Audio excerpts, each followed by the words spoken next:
Once again, I'd like to welcome everyone to our few minutes together to talk about the Parsha.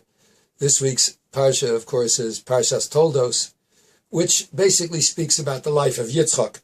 The previous Parshas Lech Lecha, Vayera and Chayesara talked about Avram and Sarah, and from Vayetze, Vayishlach, Vayeshev, Miketz, Vayigash, and Vayechi talk about Yaakov and his children, which were the foundation of the future of the Jewish people. But Parshas Toldot basically is talking about the life of Yitzchak.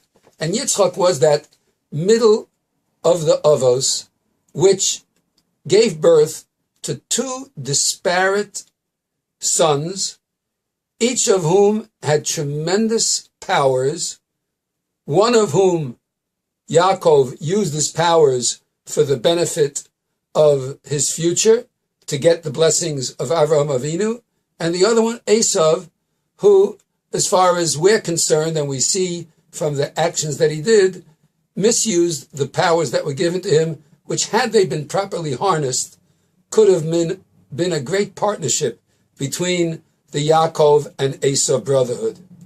But at the very outset of their lives, the Pasuk tells us a very interesting thing about their natures.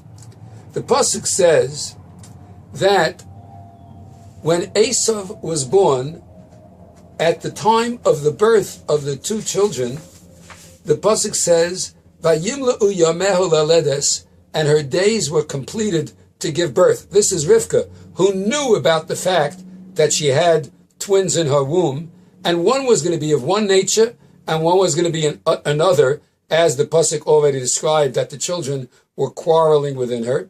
And then the Pasuk says, V'hinei somim bevitna, and behold, Hinei implies something that was unexpected. And what was unexpected is that both Yaakov and Esav looked exactly alike, with the exception of the complexion and perhaps the fact that Esav had hair. But otherwise, they were twins in the womb. And the first one, of course, Esav came out, Admoni, covered with hair.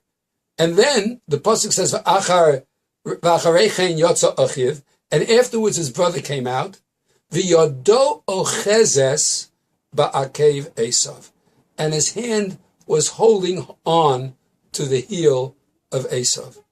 Now, what was the point of the Torah telling us that his hand was holding on to the heel of Esav? So according to the Rashi interpretation and the simple meaning, he was trying to take his rightful place as the Bechor. Rashi gives the example of a tube. When you put two cells in a tube and they fit just exactly into the tube, like two batteries into a flashlight, so the first one in is going to be the last one out.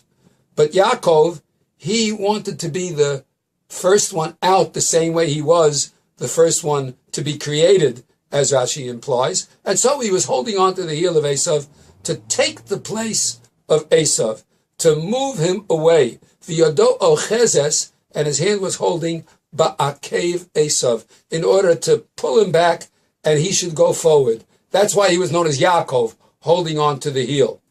But if we read carefully into the Mefarshim, especially the explanations of the Hamek Dover by the Netziv and the writings of Rav Shamshon and Ferel Hirsch, another interpretation appears.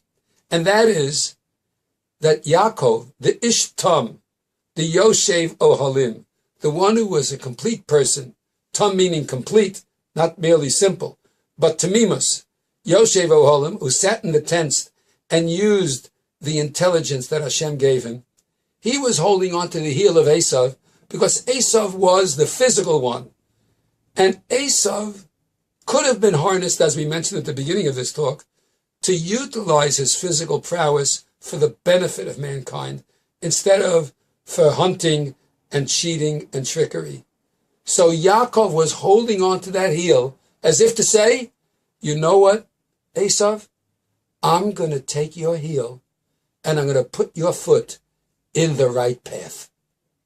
I'm going to take that foot and take all the power that you have and harness all your greatness to place you on the right path. And that's why it's V'yodo ochezes ba'akev Esav.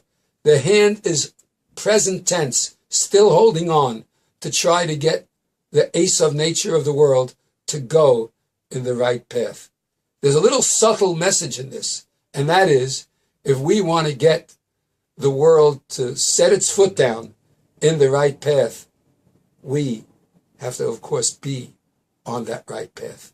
We have to be the children of that Yaakov, and we have to help Esav put his foot on the right path. When the Jewish people are a light unto the nations, to help them get their foot on the right path, when that happens, ultimately, V'rav ya'avod sa'ir, the greater physical power will serve the younger power, which has the intelligence to put the foot on the right path. Hashem should bless us with the intelligence, the fortitude, the wherewithal, the wisdom to first be on the right path, and then to help the nations of the world, to help all the world put its foot down in the right way, so that we can be worthy and zocheh to the synthesis of both the physical and spiritual natures, which will bring about much more peace here on this earth.